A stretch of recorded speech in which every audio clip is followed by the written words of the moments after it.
नमस्कार, आप देख रहे हैं लोकमंच न्यूज और मैं हूं आपके साथ सत्यम गौर। बात करेंगे 2022 विधानसभा चुनाव को लेकर, लेकिन जब चुनाव आते हैं उससे पहले कई तरीके के वादे किए जाते हैं। जिस तरीके से योगी आदित्यनाथ ने गड्ढा मुक्त सड़कों का वादा यहां पर जनता से किया था कि उत्तर प्रदेश की सभी सड़कें गड्ढा मुक्त कर दी जाएंगी, और कई तरीके के वादे हुए थे, महंगाई से लेकर रोजगार देने तक के वादे हुए थे। लेकिन वादे कितने सफल हुए हैं, इसी को लेकर आज चर्चा करेंगे। आपको ये भी बताते चले कि 2022 का जो चुनाव हो वो बेहद नजदीक है, लेकिन सरकार के द्वारा जो वादे किए गए थे वो कितने जमीनी स्तर पर कितने सफल साबित हुए हैं, कितना उस पर काम हुआ है, ये जानने की कोशिश करेंगे। अलग अलग जिलों से हमारे साथ कुछ ही देर में हमारे रिपोर्टर जुड़ रहे हैं और उनसे जानने की कोशिश करेंगे कि उनके जिले में किस तरीके की कार्य किया गया है, कितना विकास किया गया है, कितनी गांव की गलियां चमकी हैं, किस तरीके से नालियों का जो समस्या बनी रहती थी वो यहाँ पर लोगों को निजात मिल पाई है या नहीं मिल पाई है। जिस तरीके से गड्ढा मुक्त सड़कों का वादा किया था सरकार ने,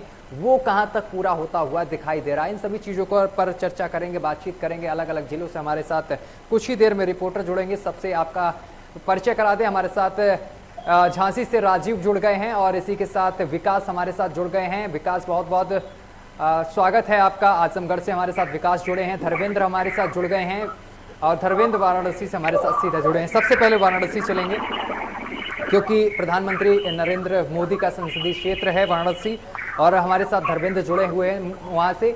धर्मेंद्र, अगर सरकार के वादों की बात की जाए, जिस तरीके से सरकार ने कई तरीके के वादे किए थे कि गड्ढा मुक्त सड़क कर दी जाएंगी, स्वास्थ्य सेवाओं का अगर बात की जाए, स्वास्थ्य सेवाओं को लेकर बड़े बड़े वादे किए थे। अगर गड्ढा मुक्त सड़कों की बात की जाए तो वाराणसी में किस तरीके से काम किया गया है?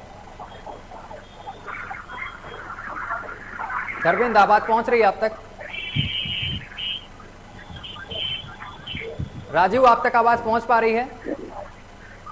जी राजीव, धर्मेंद्र तक आवाज नहीं पहुंच पा रही। चलिए राजीव का ही रुख कर लेते हैं। राजीव, जिस तरीके से सरकार ने बड़े बड़े वादे किए थे, गड्ढा मुक्त सड़कों से लेकर रोजगार देने के, महंगाई से लेकर हर चीज के वादे किए गए थे सरकार की तरफ से, तो गड्ढा मुक्त सड़कों का वादा कितना पूरा होता दिखाई दे रहा है?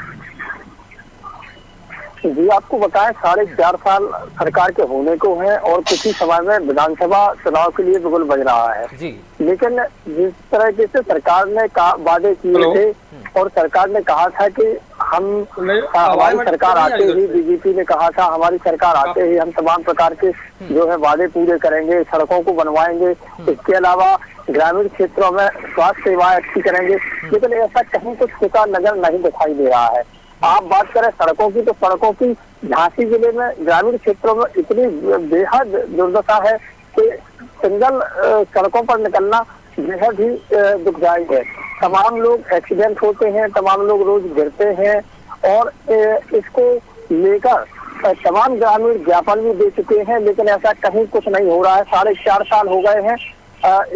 और आपको बताएं, मऊरानीपुर तहसील के एक गांव पड़ता है मेलवाड़ा से टकटोली, ये करीब 5.5 किलोमीटर की सड़क है और इस सड़क को आज तक नहीं बनवाया गया है, जबकि ऐसा जिले में कोई नेता नहीं है जिसको इस सड़क के बारे में मालूम ना हो। कई बार, सैकड़ों, पिछली बार जब सरकार चुनाव हुए थे, आपको बताया विधानसभा चुनाव के समय लोग बागों ने इसको लेकर धरना प्रदर्शन किया था और वोट डालने को लेकर भी इन लोगों ने मना किया था, लेकिन इनकी बिल्कुल नहीं सुनी गई और न 4.5 साल में ये सड़क बनाई गई है। जी, कहीं ना कहीं राजीव, जिस तरीके से सड़कों का निर्माण नहीं हो पा रहा है, गड्ढा मुक्त सड़कें नहीं हो पा रही हैं, जिस वजह से कहीं ना कहीं रोज हादसे भी होते हैं। आपको बताएं, केवल एक कागजों में चल रहा है। जो भी नई सड़कें बनी हुई हैं उनकी इतने बुरे हालात हैं, वो सड़कें केवल 1 हफ्ते, 2 हफ्ते या 4 हफ्ते चली हैं। अभी पिछली बार एक सड़क डाली गई थी जिसको हम लोगों ने प्रमुखता से दिखाया था, वो केवल 8 दिन सड़क चली थी और इसको लेकर उप जिलाधिकारी और डीएम तक को ज्ञापन दिया था, लेकिन कहीं कुछ नहीं हुआ। इसको जिस तरीके से ग्रामीणों की बात अधिकारियों तक पहुंचने के बावजूद उसकी सुनवाई नहीं होती है, तो कहीं ना कहीं ये बहुत बड़ी लापरवाही है। और 2022 में आगे जो बीजेपी को इसके लिए बहुत सी दिक्कत का सामना करना पड़ेगा। राजीव, 2022 का चुनाव भी बेहद नजदीक आ गया है और जिसको लेकर सरकार कई तरीके के यहाँ पर लोगों को लुभाने की बात कर रही है, जनता के बीच जा रही है, लेकिन यहाँ पर जो गड्ढा मुक्त सड़कों का वादा है यही यहाँ पर फेल होता हुआ दिखाई दे रहा है, जिसको लेकर विपक्ष लगातार सरकार पर हमला बोलता हुआ भी दिखाई दे रहा है और आगे चुनाव भी बेहद नजदीक है। जी, आपको बताया जनता के बीच जाने से कुछ नहीं होगा। इन लोगों ने 4.5 साल में काम किया ही नहीं है। नेता जो हैं वो अपने घर में एसी रूमों में बैठकर अधिकारियों के साथ मीटिंग करते रहते हैं, मौके पर कहीं जाते नहीं है, ना इन्होंने ग्रामीणों का कोई हाल चाल जाना है। अब चुनाव आने को है तो सुगबुगाहट जरूर शुरू हुई है कि क्षेत्र में जा रहे हैं, क्षेत्र में नए नए पदाधिकारी बनाए गए हैं, बूथ लेवल के भी पदाधिकारी बनाए गए हैं, लेकिन इन पदाधिकारियों से कुछ नहीं होने वाला है, क्योंकि अगर इन्होंने काम किया होता तो वो दिखाई देता। आपके पास अभी आते हैं वापस हमारे साथ धर्मेंद्र भी जुड़ गए। धर्मेंद्र, आप तक आवाज पहुंच रही है? धर्मेंद्र, आप तक आवाज पहुंच रही है हमारी? लगता है धर्मेंद्र से अभी भी संपर्क हमारा नहीं साध पाया है। धर्मेंद्र से दोबारा संपर्क साधने की कोशिश। विकास, आप तक आवाज पहुंच रही है? विकास, आप तक आवाज पहुंच रही है हमारी?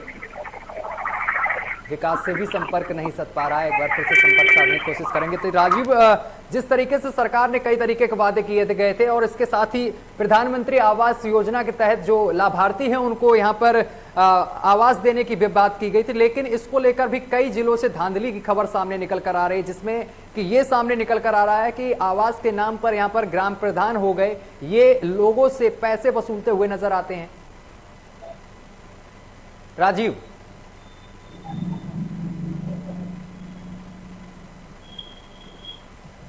लगता है हमारा संपर्क टूट गया है इन सभी लोगों से, क्योंकि तकनीकी खामियों की वजह से, लेकिन फिर से संपर्क साधने की कोशिश करेंगे। लेकिन ये सवाल वही है कि गड्ढा मुक्त का जो सरकार ने वादा किया था जनता से वो कितना पूरा हुआ है। साथ ही आवास देने की बात हुई थी और इसके साथ ही शौचालय देने की बात हुई थी, वो कितने लोगों तक यहाँ पर मुहैया हुआ है, कितने लोगों को इसका लाभ मिल पाया है, ये सबसे बड़ी बात है। राजीव, आप तक आवाज पहुंच रही है? धर्मेंद्र, आप हमें सुन पा रहे हैं? अभी भी संपर्क नहीं साध पाया है। चलिए, तो आपको बताते चले कि 2022 का चुनाव भी बेहद नजदीक है, जिसको लेकर सरकार के जो नेता हैं और कार्यकर्ता हैं वो जनता के बीच जा रहे हैं, जनता को लुभाने की कोशिश की जा रही है, कई तरीके के वादे किए जा रहे हैं इस बार फिर से, क्योंकि 2022 का जो चुनाव है वो फिर से बेहद नजदीक आ गया है। इसको लेकर हर पार्टी पूरी कोशिश करने में जुटी हुई है, लेकिन सरकार जब 2017 में आई थी और तब कई तरीके के वादे किए गए थे जनता से, वो वादे कितने पूरे हुए हैं इसी को जानने के लिए हमारे साथ अलग अलग जिले से रिपोर्टर जुड़े हैं। वो अपने जिले की बात रख रहे हैं कि उनके जिले में कितना काम हुआ है, कितनी सड़कें बनी हैं और कितने लोगों को आवास मुहैया कराया गया है।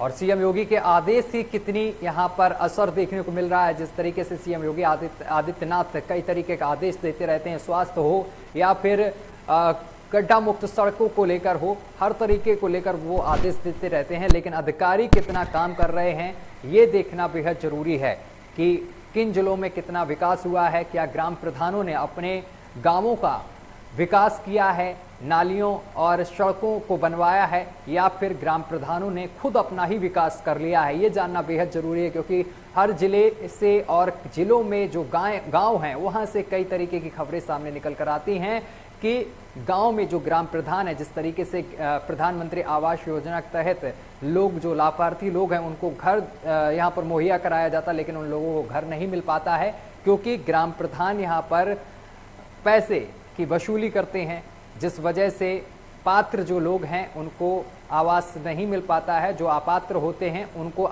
यहाँ पर आवास दे दिया जाता है। और 2022 का चुनाव बेहद नज़दीक है, जिसको लेकर सभी पार्टियां पूरा दमखम दिखाती हुई नजर आ रही हैं, लेकिन सरकार पर निशाना साधती भी नजर आ रही, क्योंकि जो विकास के वादे किए गए थे वो पूरे होते हुए नजर नहीं आ रहे हैं। साथ ही महंगाई को लेकर भी यहाँ पर विपक्ष लगातार सरकार पर निशाना साध रहा है कि जिस तरीके से महंगाई का वादा किया गया था सरकार की तरफ से कि महंगाई कम कर दी जाएगी, लेकिन महंगाई चरम सीमा पर है। अगर बात करें गैस सिलेंडर की तो गैस सिलेंडर के दाम 900 से ऊपर हो गए हैं। इसके साथ ही तेल के भी दाम बहुत ज़्यादा बढ़ते जा रहे हैं, चाहे खाने वाला तेल हो, सरसों का तेल हो या फिर पेट्रोल और डीजल के दाम हो, वो लगातार आसमान छूते जा रहे हैं।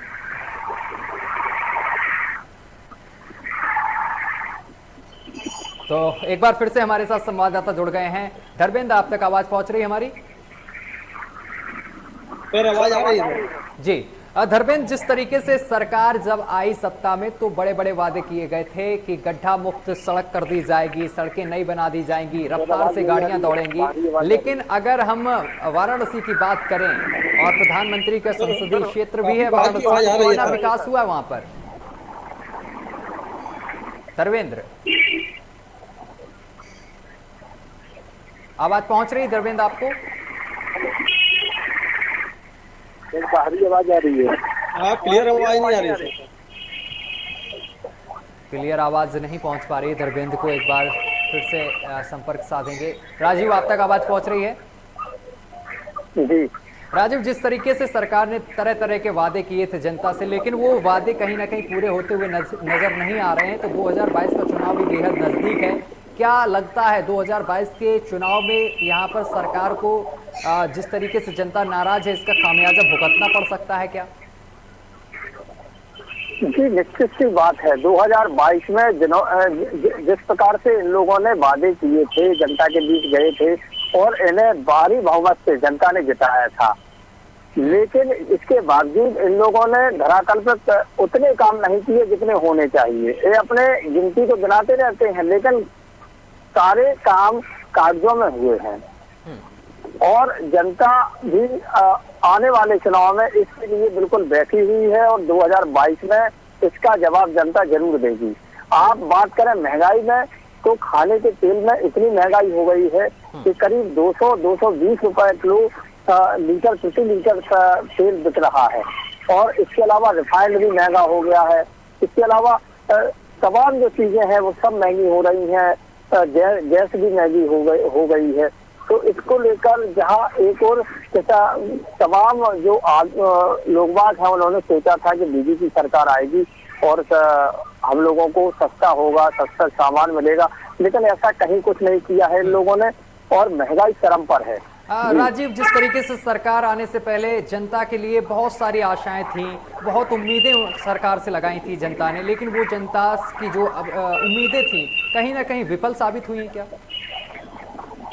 जी बिल्कुल, जनता के बीच जाते हैं तो जनता तो यही कहती है कि जो इन्होंने वादे किए थे ये बिल्कुल खरे नहीं उतरे हैं और बीजेपी सरकार अपने वादे घर घर जाकर गिना रही है, तमाम कार्यक्रम चला रही है, लेकिन जब वहाँ आप धरातल पर जाकर देखेंगे तो ये कहीं कुछ और ही नजर आते हैं।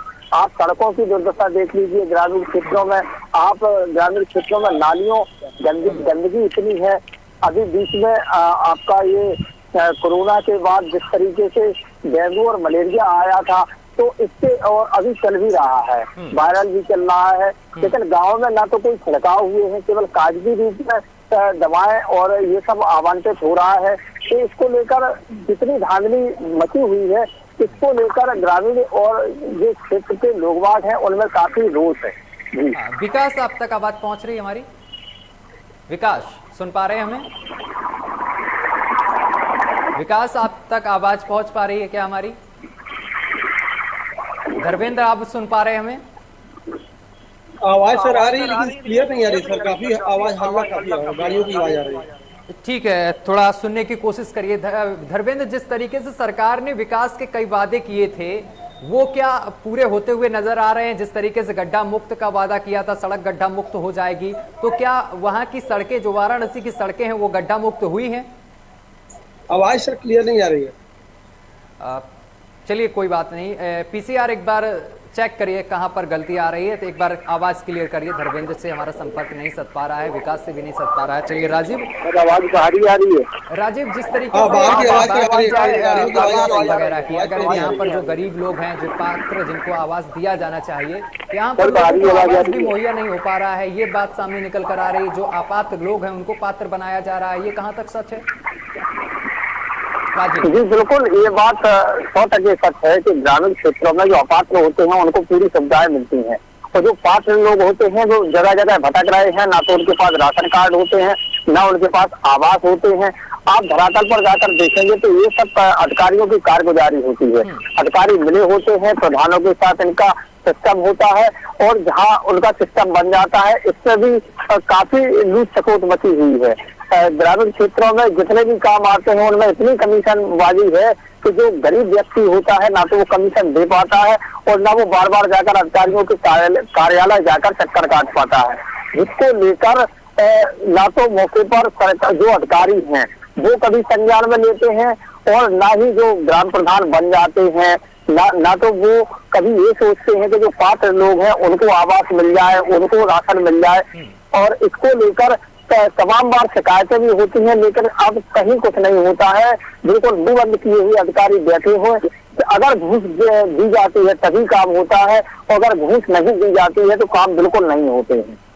और राजीव, अगर शिक्षा की बात की जाए, शिक्षा को लेकर भी तरह तरह के वादे किए गए थे। अगर हम स्कूलों की बात करें, जो प्राइमरी स्कूल हैं उनकी दुर्दशा कितनी सुधरी है? जिस तरीके से पहले टीचर समय पर नहीं पहुंचते थे, कई इमारतें ऐसी थी जो जर्जर हालत में बनी हुई थी, क्या उनकी मरम्मत हुई है और टीचरों का समय से पहुंचना शुरू हो पाया है स्कूलों में?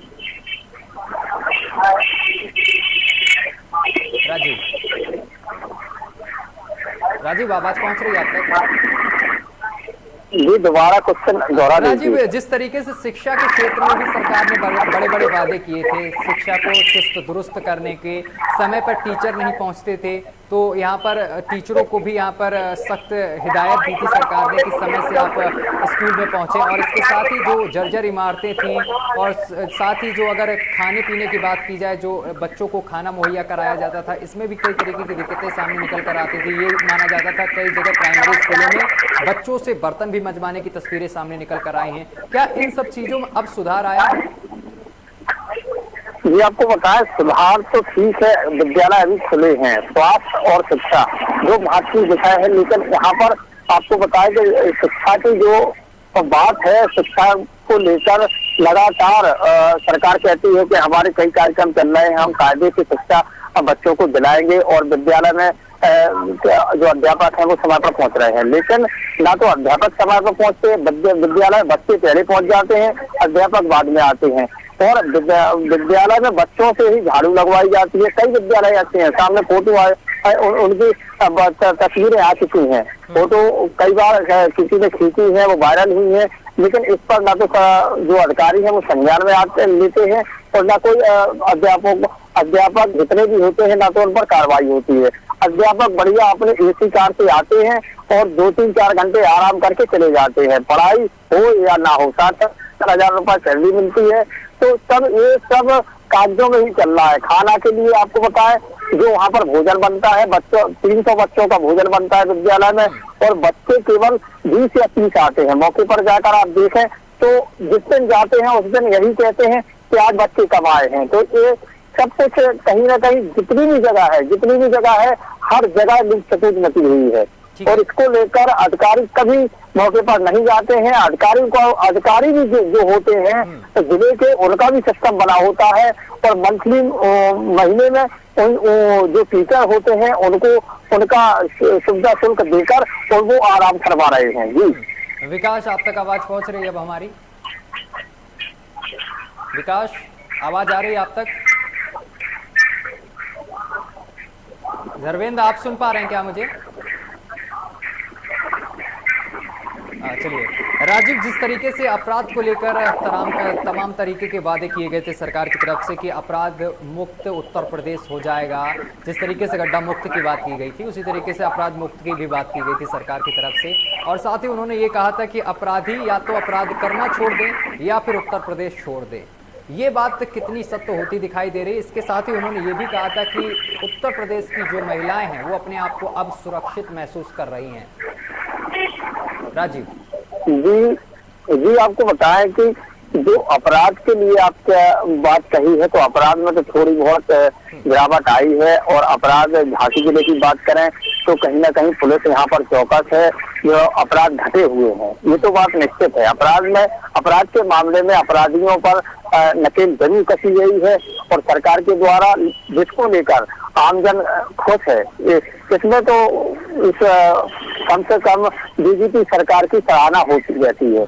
लेकिन इसके अलावा अभी कुछ जगह जैसे जालौन में और कई जगह भी तेजाब कांड हुआ है, तो जिसके जो महिलाओं की सुरक्षा को लेकर जो सरकार बातें करती है, उसमें भी अभी काफी सुधार की जरूरत है। जी जिस तरीके से ये कांड हुआ, लेकिन इस पर यहाँ पर सरकार ने सख्त आदेश दिए और इसके साथ गिरफ्तारी भी हुई उन आरोपियों की है। चलिए, फिलहाल हमारे साथ जुड़ने के लिए बहुत बहुत शुक्रिया आपका राजीव, और विकास और धर्मेंद्र तमाम जानकारी साझा करने के लिए बहुत बहुत शुक्रिया। तो आपको बताते चले कि गड्ढा मुक्त सड़कों को लेकर हम बात कर रहे हैं, तो उत्तर प्रदेश की कई ऐसी सड़कें हैं जो अभी गड्ढा मुक्त नहीं हो पाई, लेकिन सरकार ने हिदायत यहां पर दी है अधिकारियों को कि जल्द से जल्द ये काम कराया जाए, क्योंकि 2022 का चुनाव भी बेहद नजदीक है, जिसको लेकर विपक्ष लगातार सरकार को घेरता हुआ नजर आता है। लेकिन सरकार की तरफ से जो वादे पूरे किए गए थे वो कहीं ना कहीं पूरे होते हुए नहीं दिखाई दे रहे हैं। ये जनता का कहना है कि कहीं ना कहीं थोड़ी बहुत दिक्कत समझ में आ रही लोगों को है। फिलहाल मेरे साथ अभी के लिए बस इतना ही। देश दुनिया की तमाम खबरें देखने के लिए देखते रहे लोकमंच।